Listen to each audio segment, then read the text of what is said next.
Bonjour à tous. Bon, ce n'est pas pour parler de l'actualité, c'est pour parler un peu des énergies, enfin de tout le reste. Je vais essayer d'expliquer certaines, pas méthodes, mais comment dire, on pourrait dire direction ou orientation de conscience pour faciliter, ou certains exercices pour faciliter comment on peut aller d'un étage à un autre, ou comment on peut aller d'une conscience à une autre. Avant de commencer, je vous dirais que nous sommes pas, on n'est pas on n'est pas différents. C'est-à-dire que même si nous sommes différents à présent, parce que si on fige la personnalité dans le présent, chaque personnalité est un état de construction bien défini. Mais que si on regarde la personnalité, chaque personnalité dans sa construction dans la vie, et bien finalement on se rend compte que les étages de construction se passent les unes après les autres, et que quelque part, ça par contre, ça ne change pour personne. Ça veut dire qu'on n'a pas commencé au même moment, on n'avait pas les mêmes consciences au départ, mais par contre l'arrivée est la même pour tous. Alors euh, pour le faire plus accessible sur chacun qui peut le voir, je dirais que un enfant commence à être dans le besoin, c'est-à-dire il ne peut pas, on ne peut pas naître seul, on n'est pas seul. Après, où on n'est pas de notre volonté, on est de la volonté de nos parents, bien que ça peut être relatif, puisque l'un ne peut pas être sans l'autre, enfin c'est un autre sujet. Mais ce que je veux dire, c'est qu'on ne peut pas se nourrir seul. Donc on est dans le besoin réel et vital que notre entourage s'occupe de nous, nous donne à manger, nous donne le soin, nous donne... euh, et sans parler encore d'éducation. Et puis on commence à, dans son évolution personnelle, à marcher à quatre pattes. Le déplacement, tout cela. Et puis de quatre pattes, on va essayer de se lever. Et puis de se lever, on va essayer de marcher et de courir et ci et ça. Et puis on sait marcher une fois qu'on sait ne pas tomber en avant, ne pas tomber en arrière, ne pas tomber sur les côtés. Donc on peut voir des similitudes ou similarités pour chacun, c'est-à-dire qu'on a tous commencé à quatre pattes et il y a personne qui a fait de l'accouchement à je cours le sprint sans passer par quatre pattes. Mais par contre, on voit bien que tous les enfants ne marchent pas ou ne commencent pas à marcher au même âge. Donc, il y a, dans votre analyse, j'aimerais que vous portez un peu plus sur qu'est-ce qui, qu'est-ce qui peut. Enfin, il ne faut pas s'arrêter sur ce qui est, ce qui est différent, mais essayer de comprendre ce qui est commun. Parce que si nous faisons de la subjectivité ou de l'individualité à se dire ah moi ça marche pas comme ça, du coup bah oui ça ne marchera pas comme ça. Et puis euh, et puis ça va être dur à mettre en place. Alors que si on essaye de se mettre dans l'optique qu'est-ce qui pourrait s'appliquer à moi, parce que tout s'applique à nous, mais on n'en est pas tous là. C'est-à-dire que il y a des personnes qui vont comprendre tout à fait ce que je veux dire, alors que des personnes qui n'ont pas encore fait certaines démarches psychologiques vont être un peu perturbées ou autre. Et c'est vraiment ce qui se passe à présent, c'est-à-dire que de par la communication, de par l'échange, de par le partage, tout cela, on se rend compte évidemment que on peut tous se parler les uns des autres, mais on n'a pas compris les mêmes choses au même moment.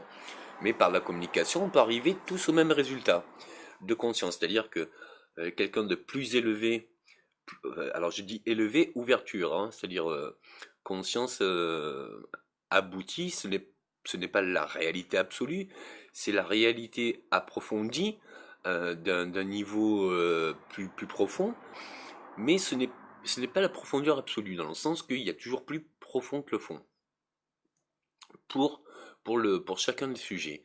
On ne perçoit pas les choses, on les définit. Et comme la définition de chaque sujet ou chaque domaine nous est subjectif à travers notre expérience, à travers notre instruction, à travers notre culture, à travers notre enseignement, du coup, on ne voit pas les choses de la même façon. Alors, pour la perception de ce monde ou la perception de notre personne, voilà comment ça se passe dans le sens où euh, c'est comme si on était myope au départ. Et je le dis parce que j'ai eu la même construction. J'en suis plus là, mais je peux me rappeler, moi, quelle démarche j'étais, dans quelle conscience, et puis qu'est-ce qu'il m'a fallu pour dépasser cela, voir les choses différemment, et surtout qu'est-ce que ça m'a apporté de les voir différemment. On en reparle différemment en psychologie, que c'est pas l'environnement, ce n'est pas la matière sur l'esprit, mais c'est l'esprit sur la matière. C'est-à-dire que changer la perception de l'esprit par la volonté, tiens, je ne veux pas voir les choses comme ça, je ne veux pas que ça me touche, je ne veux pas que ça m'atteigne, je ne veux pas me rabaisser, comme on dit souvent, me rabaisser, parce que on a l'impression que c'est vraiment un étage basique, presque néfaste. Parce que ce n'est pas constructeur, ça n'a pas de réelle ouverture de possibilités. Et puis après, ce n'est pas forcément dans dans une construction bénéfique ou réelle. Donc du coup, oui, il y a des choses qui nous permettent de développer tout cela. Je vais essayer de parler un peu bon, de plusieurs choses, donc du coup, j'essaie de me ressaisir. Il y a quelque chose qui me dérange dans ce que je vois des conférences ou des réactions des intervenants, ou même des animateurs, euh, c'est euh, c'est la subjectivité. C'est-à-dire que l'individualité, telle que nous la vivons au jour d'aujourd'hui, euh, n'est pas née aujourd'hui. Et, euh, et elle s'est construite que ces 20 dernières années. Je me rappelle quand j'étais gamin, qu'on n'en soit pas de la même origine, pas de la même culture, pas de la même nationalité, pas de la même couleur, pas de le même âge, pas de la même génération. Enfin, je n'ai jamais eu déjà de propre appartenance à ma personne, dans le sens que ma personne arrivait à très bien s'identifier ou communiquer avec toute personne. Mais en plus, j'ai toujours vu que ça appartenait à chacun, c'est-à-dire que tout le monde a cette capacité-là. Et pour cette capacité-là, il faut juste que de sa propre conscience, on s'aligne. C'est-à-dire que il n'y a pas plus sourd qu'une personne qui ne veut pas entendre, il n'y a pas plus aveugle qu'une personne qui ne veut pas voir. Mais enfin, si on demande la lumière, le truc là, et que on veut vraiment être dans le partage, on veut vraiment être dans l'amour, on veut vraiment être dans l'union, et bien du coup, on est dans l'union. Et pour revenir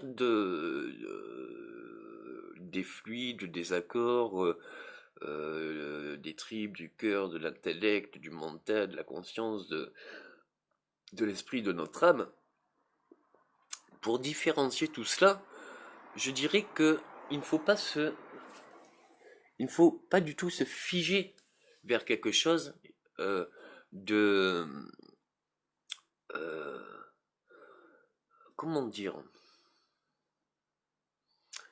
il ne faut pas être dans l'automatisme de réflexion à se dire il y a quelque chose que je peux, il y a quelque chose, euh, c'est pas quelque chose d'automatique, mais c'est un automatisme que l'on peut prendre. Alors c'est un peu compliqué à expliquer parce que j'essaye de réunir les consciences de chacun pour que mon discours puisse être compris et être appliqué par tous.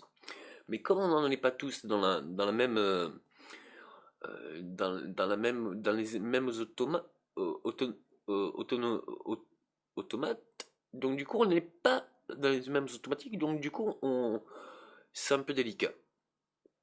Alors, je vais revenir sur un plan visuel, une image pour que on puisse comprendre vraiment euh, cela. C'est-à-dire que euh, on dit souvent les gens sont, mais ils ne le sont pas. Ils le sont au moment où on les analyse. Dans le sens que même si on analyse et que notre analyse est juste et justifiée, d'une personne avec un état bien défini, cet état bien défini est et existe au moment où on l'analyse. Dans le sens que si je vous demande quel est le nombre de pas qui vous a amené ici, la question est bien définie.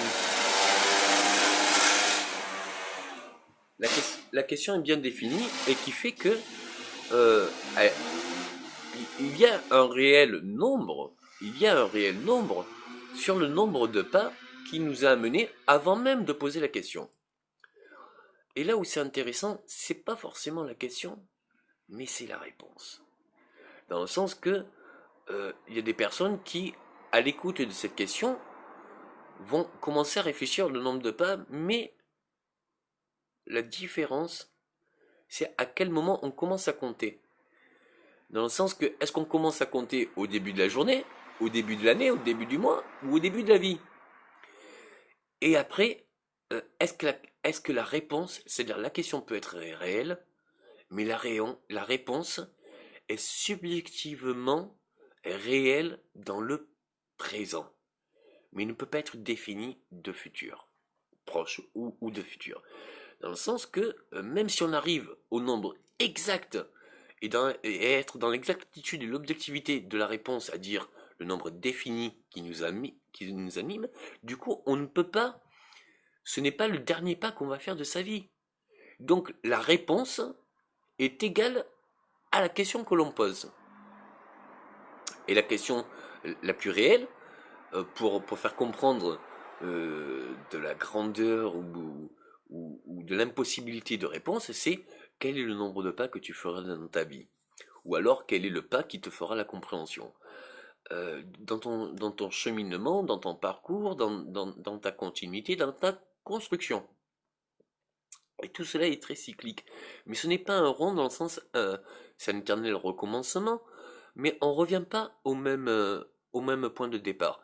On s'est rendu compte en nanotechnologie que la courbe n'existe pas, c'est-à-dire que le rond n'existe pas, parce qu'on ne pourra jamais revenir au point de départ. Ça n'existe pas. C'est un fondement qu'on a fait pendant des milliards d'années, mais ça n'existe pas. Ça veut dire que le début du cercle et la fin du cercle ne retombent jamais à l'identique. C'est-à-dire qu'en anneau, eh ben c'est ou comme ça, ou comme ça, ou comme ça, ou comme ça, mais ça n'est pas le point précis. Alors, définition d'un rond, c'est une continuité de points euh, tenus par le même axe. Donc l'axe est le même, la continuité est sur la même teneur d'angle, et donc normalement on pourrait venir. Mais on s'est rendu compte que même euh, la droite, la droite telle que nous l'appliquons avec une règle, eh ben, elle aussi, en valeur en vue avec les nanotechnologies, on se rend compte que la droite fait un sillon comme cela. Et ce n'est pas un, un trait continu sur une seule et même hauteur. Donc ça, c'est pour dire que il y a un problème, euh, pas forcément il y a un problème de réalisation au jour d'aujourd'hui, c'est-à-dire on n'a pas, que ce soit nos stylos, que ce soit nos règles, que ce soit nos outils, on n'arrive pas à faire la précision. Et je prends cette note bien visuelle et bien euh, théorique pour dire que c'est dans la précision que nous avons autre chose, pour ne pas le définir, qui va être propre à chacun, car même si on peut arriver au même résultat, comme on n'en est pas au même, à la même étape de construction, parce qu'on a à présent un âge différent, un environnement différent, une culture et une éducation différente. Donc il y a des facteurs qui vont faire que notre compréhension au même message et notre compréhension au même discours et notre compréhension à la même personne ne vont pas interagir et fabriquer euh, le même résultat. Pourtant, c'est une seule et même chose, c'est-à-dire que là, le discours que j'ai est enregistré, vous pouvez l'écouter et le réécouter, mais à chaque fois que vous le réécouterez, comme votre construction et votre étape comment ça s'appelle, de conscience est en perpétuel mouvement, évolution et tout ce qu'il en est, du coup, vous pourrez arriver même avec le même discours, de la même personne, arriver à d'autres consciences parce que vous aurez compris des étages supérieurs et vous ne serez pas laissé au-delà de la matière. On est dans le corps, dans le corps physique, euh, c'est de la matière. Mais comme je vous ai dit tout à l'heure, entre l'esprit et la matière, eh bien c'est l'esprit qui est constructeur. C'est-à-dire que c'est pas forcément. Bien sûr, si on a une douleur dans le corps physique, on va y penser. Mais l'esprit bien plus fort que la matière. Parce qu'avec notre esprit, on modifie la matière. On la construit, on la fait venir, on la, on la crée. Et on est tous des créateurs. Ce n'est pas pour renier la force divine, ou la puissance divine, ou même l'existence divine. Mais de son enseignement, il me dit que non. Toute personne, si quand bien même avancée dans le processus de construction, ne peut que se retourner pour permettre à ceux qui en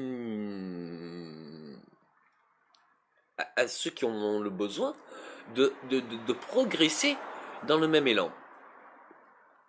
Et pour revenir à la force de l'esprit, je dirais que par l'esprit, vous pouvez maîtriser la douleur, mais vous pouvez aussi la guérir. Et là, on s'en rend compte de plus en plus dans les nouvelles sciences, la quantique, tout cela, ou la méditation, l'hypnose, parce que on prend conscience pleinement de notre propre force. Alors, il y en a qui l'appellent le chi, il y en a qui l'appellent... Quelle qu'en soit l'appellation. Ça me dérange aussi que vous définissez par des titres, parce que qu'importe le titre, c'est des réalités. Et si nous dénomions, si on dénomine chaque émotion, ou chaque puissance, ou chaque énergie par un titre, et bien du coup, au lieu d'essayer de comprendre l'énergie ou la force qu'on explique, du coup, on a plutôt un problème avec l'analyse du titre, voir si le titre employé est bien dans la correspondance de notre perception et de notre définition. Et il peut y avoir une dualité là-dedans. À présent, pour, pour ce monde au présent, je dirais que on traverse une période de grand bouleversement qui va durer en gros jusqu'au 1er, au 1er janvier. Et c'est très important de le comprendre parce que c'est une réaction en chaîne, c'est-à-dire que plus on va voir quelque chose qui va nous permettre d'une compréhension, ou alors qu'on s'identifie à ce que ça, à ce que oui, ce qu'on entend ou ce qu'on comprend, ben, ça peut être réel pour la personne qui le dit, mais donc on arrive à être dans la croyance et l'acceptation, mais en plus on se rend compte que ça pourrait l'être pour nous. Et c'est vrai que dans, dans, dans, dans cet état, ça fait un bouleversement parce que ça permet une remise en question sur l'origine de notre personne. Mais par contre, ce qu'on peut faire tous, c'est-à-dire que même avant d'écouter quelqu'un ou de se mettre dans l'écoute ou de se mettre dans l'acceptation d'autrui, tout le monde peut se remettre en question. C'est-à-dire que généralement on le fait le 1er janvier, ou alors le jour de notre anniversaire, dans le sens où Noël, c'est les 3 jours que consciemment ou inconsciemment, on se met dans la réflexion de constat, tiens, bilan, où j'en suis, qu'est-ce que je fais, qu'est-ce qu'elle a été mon évolution. Et souvent, le 1er janvier, on se dit, bon, bah alors les bonnes résolutions, ça serait, on se projette. Même si tout cela s'est perdu dans même si les mœurs ont été moins forts, euh, c'est toujours, on a beau changer les titres, on a beau changer les appellations, on a beau changer les perceptions, il y a des forces bien réelles et qui sont immuables. C'est-à-dire que qu'on en ait conscience ou pas, elles seront toujours là.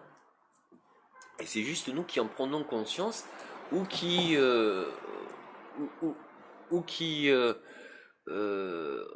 arrivent à le maîtriser. Il y a, il y a quelque chose de fort dans, il y a quelque chose de fort à l'intérieur de vous et euh, c'est quelque chose qui peut se développer. Alors, euh, il y en a qui l'appellent énergie intérieure, il y en a qui l'appellent force de l'âme, il y en a qui l'appellent amour inconditionnel, il y en a qui l'appellent... et c'est pour ça que je dirais qu'importe le titre, puisque c'est, au-delà de l'appellation, c'est une émotion réelle et une émotion qui ne fait que grandir. Euh, quand on a beau ne pas aimer ou ne prêter attention à certaines choses, quand on les voit, ça n'interagit pas de la même façon. Et de même, on a beau être différent de notre construction, au présent, et c'est pas pour autant, en étant confronté aux mêmes réflexions, que finalement, on a l'incapacité à la compréhension. C'est-à-dire que plus on va arriver à faire imaginer ou discuter d'un point identique, et en fait, on n'est pas seul à pouvoir comprendre. Souvent, on se rend compte que la compréhension est commune et qu'elle demande juste d'être assimilée et acceptée. Pour en revenir à comment vous connecter à la source, je dirais que au lieu de partir dans des réflexions ou des méthodes nouvelles, c'est-à-dire c'est pas des méthodes nouvelles, c'est des chemins nouveaux qui vous permettraient d'arriver au même résultat.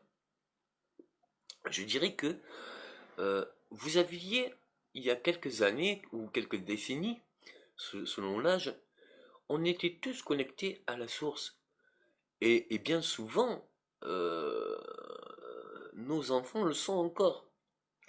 Quand on est enfant, on n'a pas cette attitude d'habitude on n'a pas le préjugé de nos attitudes et on n'a pas le préjugé de notre quotidien.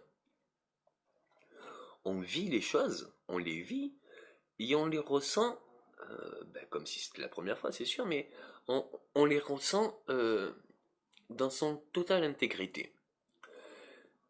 Et pareil que l'hypnose ou qu'une communication comme là, c'est-à-dire que même si je vous entends pas, eh bien je ne fais qu'un avec vous. C'est-à-dire que avant même de prononcer une phrase, je n'essaye pas de parler à une personne selon son cas précis, même si je veux parler d'une chose bien précise, mais j'essaye de me connecter à chaque étape de construction de chaque origine, comment on pourra arriver à se comprendre. C'est-à-dire que si on parle pour parler, on peut parler, mais c'est de l'incohérence qu'on défile.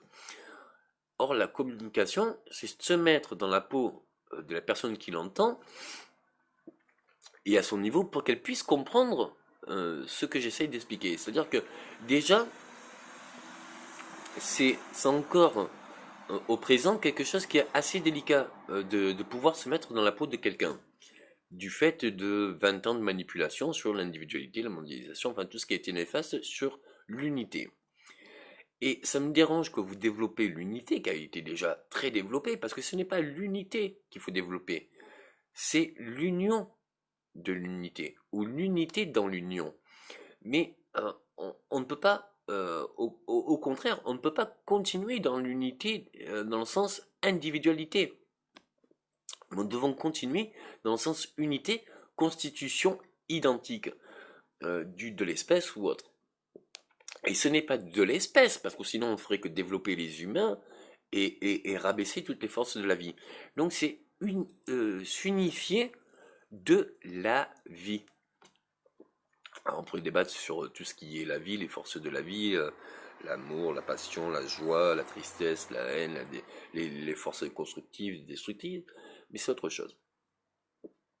Quand même, on n'est pas attentionné ou d'affection grandiose sur les animaux, du fait que nous sommes en vie, nous allons avoir même d'intensité pas forcément égale, mais nous allons avoir les mêmes vibrations. Alors dans une vibration, imaginez une guitare. Il y a plusieurs cordes et plusieurs notes. Toutes les cordes vont vibrer, mais chaque corde a sa note. Mais par contre, chaque corde, je dirais que c'est un stéréotype psychologique différent. Il y en a qui sont plus doux, il y en a qui sont plus agressifs, il y en a qui sont plus profonds, il y en a qui sont plus harmonieux, il y en a qui sont plus doux. Enfin, chaque note a son sens. Dans une guitare, on ne va pas jouer systématiquement la même note. Même si on peut la faire plusieurs fois, on, on ne peut pas on peut pas faire une musique que d'une seule et même note. Et pour faire une mélodie vachement harmonieuse, nous avons besoin de chaque note et d'une association de chaque note pour que ça puisse être une communication de l'instrument et que l'instrument puisse raconter son histoire. Et généralement, la bonne musique, c'est quand qu'il y ait plusieurs cordes qui s'échangent un discours. Et quand le discours est le même, mais d'une hauteur différente, du coup, on voit bien cette communication entre la communication de l'instrument, comme si l'instrument pouvait incarner deux personnes ou trois personnes. Dans la guitare, j'essaye de vous parler de ça parce que je parle des cordes et de la vibration. Et on peut le comprendre sur un instrument, mais nous fonctionnons de la même manière. Alors est-ce que c'est parce que nous sommes formés de 70% de matière liquide? Je ne sais pas. Mais ou est-ce que c'est parce que nos atomes même les plus basses échelles vont être au niveau des cordes? C'est pas important de le définir. C'est plus important d'essayer d'aller dans la compréhension de qu'est-ce que ça pourrait dire que plutôt essayer de définir le terme exact. Le terme exact, on l'établira et on l'unifiera dans le futur. Aujourd'hui, on n'en est pas là. Aujourd'hui, ça serait bien de ouvrir déjà sur commencer à la compréhension de ce que c'est, plutôt que définir quelque chose dont on n'a pas forcément conscience de la définition. Ça me semble plus logique de comprendre ce qu'il en est d'abord. Eh bien, deux personnes différentes, donc deux cordes différentes de la même guitare, euh, vont pouvoir, selon l'accord de l'une, faire la même note. Et donc, imaginez que la même note de deux cordes différentes, eh bien, c'est une communication, c'est-à-dire elles vont vibrer toutes les deux parce que c'est la même note. Donc, par correspondance d'exactitude, c'est-à-dire d'acceptation de similarité, du coup, elles vibrent tous les deux. Et là où vous pouvez faire vous pouvez faire l'expérience, c'est-à-dire que vous n'avez pas besoin de gratter les deux cordes pour que les deux vibrent. Alors on le comprend, dans les personnes, on appelle ça chez les gens le vase communicant, ou la loi d'attraction, il y a des milliards de, de vues différentes.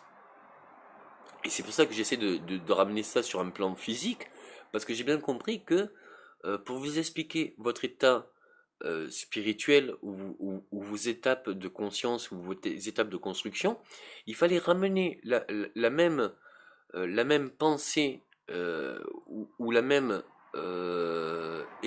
construction psychologique à un monde matériel parce que vous avez bien plus de capacité au jour d'aujourd'hui à comprendre comment ça se passe la matière plutôt de comment ça se passe l'esprit ou l'âme ou enfin la psychologie, la spiritualité. Donc en faisant vibrer une corde avec le même accord de deux, eh bien on fait vibrer les deux cordes. Et ça, vous allez voir que souvent c'est quand on accorde la guitare, donc on le voit. Et ainsi, on peut voir que la guitare est accordée quand toutes les cordes avec la même note vont s'aligner sur la même vibration.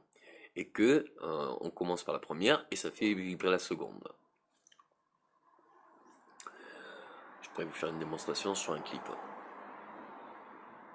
Il y a pour les étages bien au-delà de cette terre, bien au-delà de la matière, bien au-delà de tout, euh, il y a, il y a des... ce n'est pas des consciences qui nous le permettent, mais ce sont des attitudes. C'est-à-dire qu'il y a une attitude. Alors quand c'est un manque de, c'est pas un manque de discernement, hein, c'est pas ça le truc qui nous le permet. Mais c'est une ouverture absolue, c'est-à-dire que souvent on est dans le questionnement, on ne peut pas questionner par exemple le cosmos, ou alors ça sert à rien de questionner le cosmos si on ne fait que poser la question. C'est comme dans une communication, si on posait une question et qu'avant même que la personne réponde, on réenchaînait une autre question ou abandonner le fait qu'on avait posé une question et on partirait dans un autre sujet. Donc ça ne peut pas être constructif. Ça veut dire que si vous êtes dans le questionnement, il faut que vous arriviez à assez d'ouverture et assez d'intégrité, de sincérité et d'honnêteté sur ce que va être et pourrait être la réelle réponse. Parce qu'on est tous des émetteurs et des récepteurs. Et comme ça, je peux vous assurer, parce que, voilà, du fait que d'arriver à certaines ouvertures ou à l'oméga, euh, si même je vous croise dans la rue, je ne vais pas vous voir au présent. Mais par exemple, ce que je vois de vous, oui, alors je vais l'expliquer, c'est-à-dire que ce que je vois de vous, je vous vois au présent, mais je ne vois pas cela figé, c'est-à-dire que moi, je vois tout ce que vous êtes en profondeur, c'est-à-dire tout ce que vous n'assimilez pas encore, mais tout ce que vous avez la capacité d'être. Et ainsi, comme ça, généralement, je peux me permettre de vous guider, de vous éveiller sur ce que vous allez devenir. Mais c'est pas ce que vous devenez, c'est que vous prenez conscience de ce qui est déjà à l'intérieur. Donc, en acceptant de voir un côté de sa personne, du coup, on peut le déployer. Mais on ne le déploie pas, ça a toujours été là. C'est juste quand on en prend conscience. Donc, pour revenir à la métaphore que je disais de tout à l'heure, qu'on est aveugle. Et avec certaines ouvertures de conscience ou certaines étapes de construction, il y a des étapes où on a l'impression vraiment de mettre une lunette. C'est-à-dire que, avant même de mettre les lunettes appropriées à la vue, eh bien, on perçoit une réalité. Mais cette réalité est trouble, ou alors elle est pas forcément belle. Parce qu'on ne peut pas la voir dans tous ses détails, dans toute sa perfection, dans toute sa vue d'ensemble, dans son absolu. Or, quand on a les lunettes de la perception, on se rend compte que tout est beau. C'est-à-dire que il n'y a pas de sujet peu intéressant. Il n'y a que des personnes peu intéressées. Et une fois qu'on s'intéresse à toute personne ou à tout sujet, ben du coup, c'est vraiment magnifique. Donc à un moment donné, moi, ma personne, elle est pas belle. Moi, vous me demandez une analyse personnelle de ma personne, c'est pas que je me rabaisse, mais moi j'ai conscience vraiment de ce qui va pas de ma personne. Donc je dirais que avec avec la hmm, avec l'acceptation et la reconnaissance de ce que vous voyez de ma personne me permet de prendre conscience que oui, il y a bien des problèmes encore dans la construction, dans l'élévation, il y a bien de choses encore que je peux travailler. Et merci encore. Mais je commence à voir que, et à accepter aussi, que ben, ma construction, elle commence pas maintenant. Et à quel moment elle a commencé? Ben, comme vous, à la naissance. Et à quel moment elle s'arrêtera? Ben, comme vous, à la fin.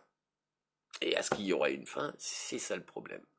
Ça veut dire que, au jour d'aujourd'hui, du fait de mes découvertes, de la médecine, de la technologie, tout cela, nous avons un accès à pouvoir retarder ou même figer la vie. Alors, ce n'est pas quelque chose que je veux vous faire accepter, hein. C'est quelque chose, avant même de l'accepter, il faut que ça soit une acceptation de plénitude et de grandeur pour chaque personne. Et on ne peut pas décider pour les autres. On peut que permettre aux autres d'arriver au même résultat, c'est-à-dire est-ce que c'est bon pour eux. Maintenant, moi j'en ai eu accès avant vous et je peux vous dire que c'est très très très dur d'arriver à cette conscience que par exemple on ne peut plus, enfin c'est délicat d'accepter la vie une fois qu'on ne se bat pas pour l'avoir.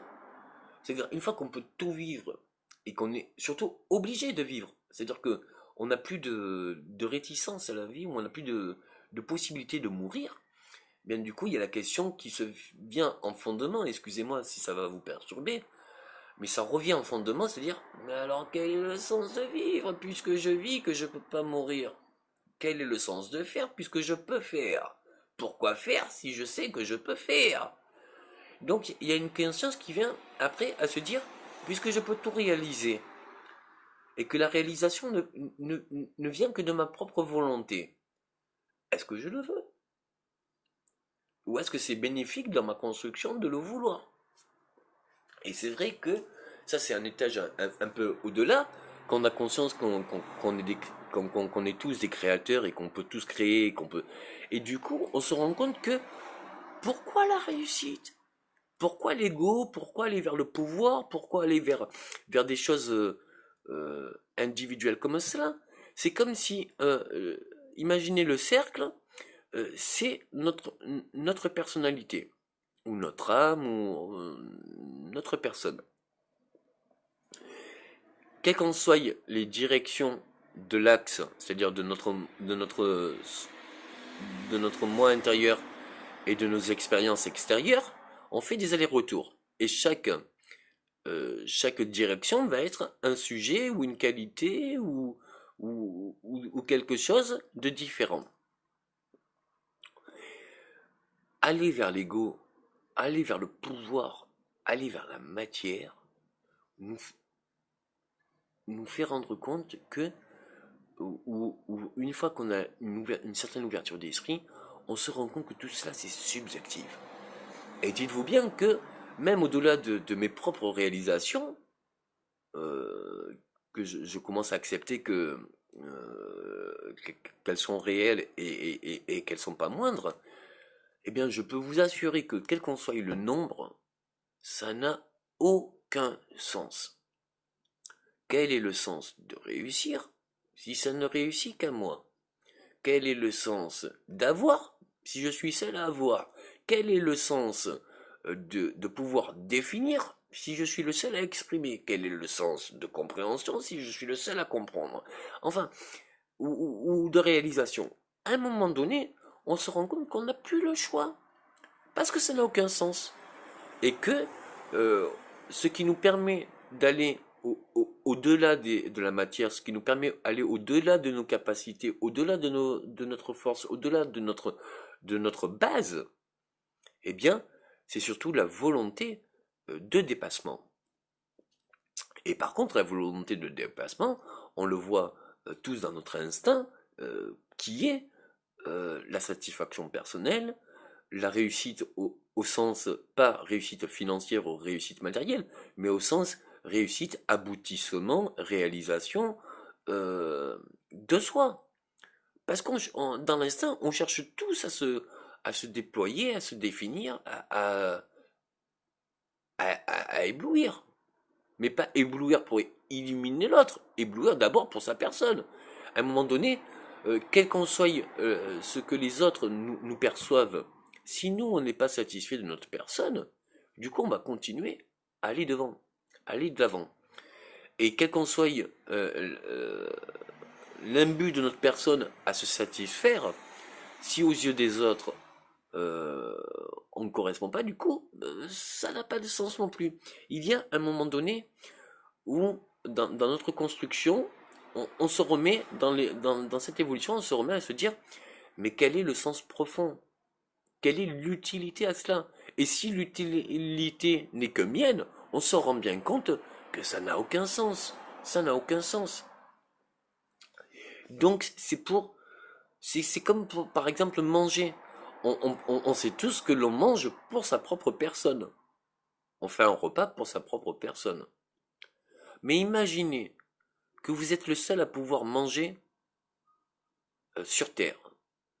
Et que vous êtes le seul à prendre plaisir à manger sur Terre. Et que vous en avez une abondance, mais incommensurable. Mais qu'à chaque fois que vous portez fourchette à votre plat ou fourchette à votre corps, à votre bouche, eh bien qu'il y ait des âmes qui partent parce que eux n'ont pas pu avoir la chance ni de pouvoir en avoir l'abondance, ni en pouvoir en avoir le minimum pour la vitalité. Est-ce que vous aurez encore cette réjouissance de satisfaction personnelle à pouvoir se contenter de son repas alors, alors que vous ne le partagerez pas? À un moment donné, on ne peut plus manger de sa personne parce qu'on se rend compte que parce que l'on mange et que l'on pense à manger seul, eh bien, il n'y a que notre propre personne qui mange. Et après, on se rend compte que quel est le sens de manger pour sa propre personne s'il n'y a que notre propre personne qui mange et si quand elle mange, d'autres personnes en meurent? Il nous vient la question, est-ce que c'est plus important que je vive et que je me fasse plaisir, ou est-ce que c'est dans l'individualité, ou est-ce que c'est plus important que la réalité, je mangerai moins, mais comme je serais plus heureux d'avoir partagé ma nourriture pour la nourriture, comme ça serait, je serais plus heureux d'avoir partagé ma nourriture, du coup, je me nourrirai plus de nourriture, mais je me nourrirai du partage que j'ai eu grâce à la nourriture. La satisfaction personnelle et la nourriture psychologique ou spirituelle est quelque chose de bien plus bourratif. Alors le mot est un peu à la connotation préjugée, je vais essayer de prendre un autre mot, mais beaucoup plus enrichissant que la nourriture alimentaire. Et je parle de l'alimentation, mais ça l'est pour tout, c'est-à-dire que se nourrir d'amour est bien plus euh, constructeur et créateur, ça réalise bien plus, c'est bien plus profond que même de une réussite carriériste ou d'une élévation personnelle ou autre. À un moment donné, on ne peut pas naître seul, mourir seul et entre les deux, vivre seul. Ou alors, c'est qu'on est dans une étape de construction qui est bien à la base et qu'on n'a pas passé encore les échelons. Au-delà de cela, alors je viens de vous dire que voilà, se concentrer sur l'amour, c'est quelque chose qui commence à nous relier. Et quelqu'un qui voudrait aimer seul, ça serait quelqu'un qui serait dans la masturbation intellectuelle ou dans la masturbation physique, mais qui ne partagerait rien. À un moment donné, on voit bien que même le bonheur le plus poussé ou le plus approfondi que puisse avoir une personne parce qu'elle est passionnée, on se rend bien compte que ce n'est pas sans fin. Et à un moment donné, ben, de sa personne, on en fait le tour, on en fait le tour. Et à un moment donné, on voit bien qu'on a fait tout le tour de notre personne. Et on voit bien que euh, que de et par nous-mêmes, euh, c'est pas qu'il y a plus d'intérêt, c'est qu'il y a plus pas de questionnement, mais il y a plus de choses qui nous attirent. Donc comme ça, comme il n'y a plus d'attirance, ben du coup on en fait moins. Et là on redevient à un échelon bien inférieur à se dire ben non, rien m'attire, je suis attiré par rien, je désire rien, j'ai pas envie. Et on repère la conquête de soi ou sa propre élimination, son processus d'évolution. Maintenant, je dirais que tout cela dans la construction, dans l'évolution, ou dans la perception, il y a des étapes, mais il y a aussi, euh, c'est comme toute matière. Ça veut dire qu'on peut être doué dans les maths, mais qu'une fois qu'on connaît la base des maths, et on ne peut pas être doué des maths si on ne connaît pas l'étape de multiplication, ou si on ne connaît pas les équations, ou si on ne connaît pas la géométrie. Il y a des bases fondamentales qu'il faut apprendre par cœur. Donc c'est ce qu'on est en train de faire de ce grand bouleversement international.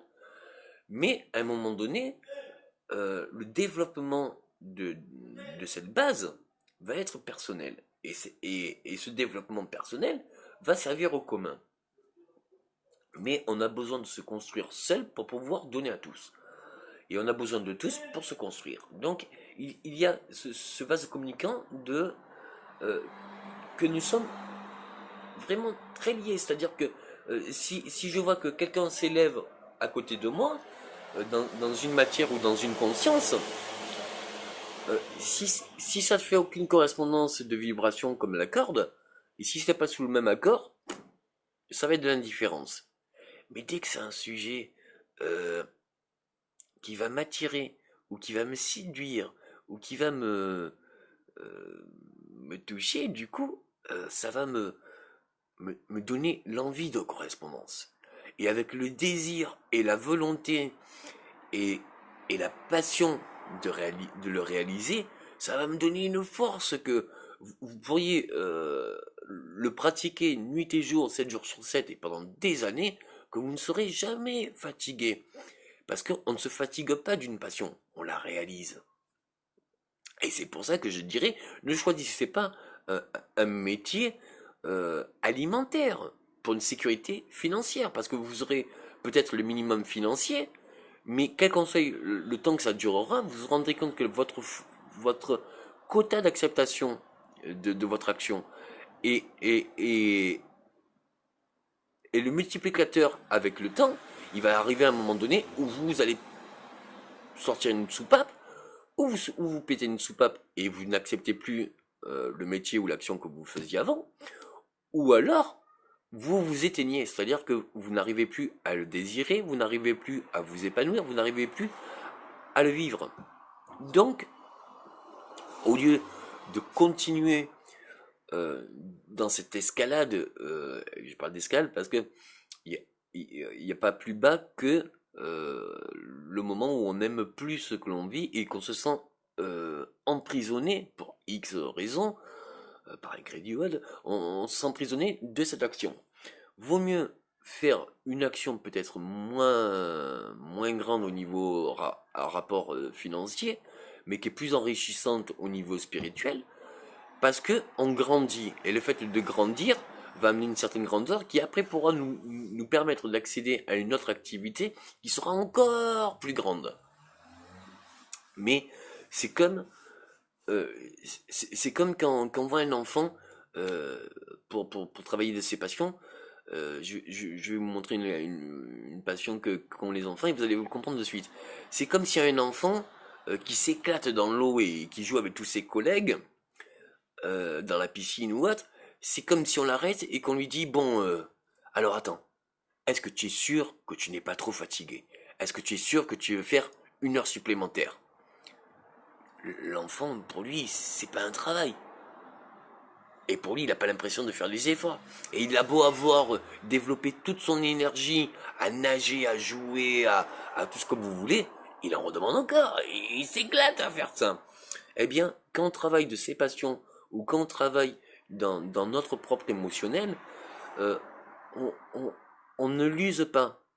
On le construit et on le développe. Donc soyez surtout dans le partage. Ça ne sert à rien de garder pour soi tout cet amour, hein. De toute façon, un amour absolu que vous allez vivre dans la vie, et chose qui se répand de plus en plus au commun, un amour intense absolu ne peut pas se contenir. Ben, le corps, c'est une matière, ça veut dire que si tu mets trop d'eau dans une carafe, à un moment donné, l'eau, elle dépasse le contenant, parce qu'il y a une certaine capacité de réception. Eh bien, le corps, c'est pareil, c'est-à-dire qu'on est capable euh, d'accueillir un certain quota d'amour. Mais après, à un moment donné, on peut pas le garder pour soi. Ça veut dire que la coupe est pleine, et après, on le répand parce que, même sans le vouloir, on le répand parce que justement, c'est trop, c'est trop, c'est trop. Ah ben non, mais pas pour moi, ben pourquoi moi? Ah ben non, ah ben non, ah ben non, ah ben non, mais non, oh non, je mérite pas, moi. Mais non, un bonheur comme ça, oh non, c'est pas moi, c'est tout le monde qui devrait le vivre comme ça. Donc ça devient une évidence. Je vais vous faire une vidéo prochaine là sur comment développer certaines quotas de notre esprit pour la visualisation, pour l'amour, pour l'affection, enfin pour d'autres choses. Je vous souhaite une longue vie, une bonne journée et une bonne continuation. Merci.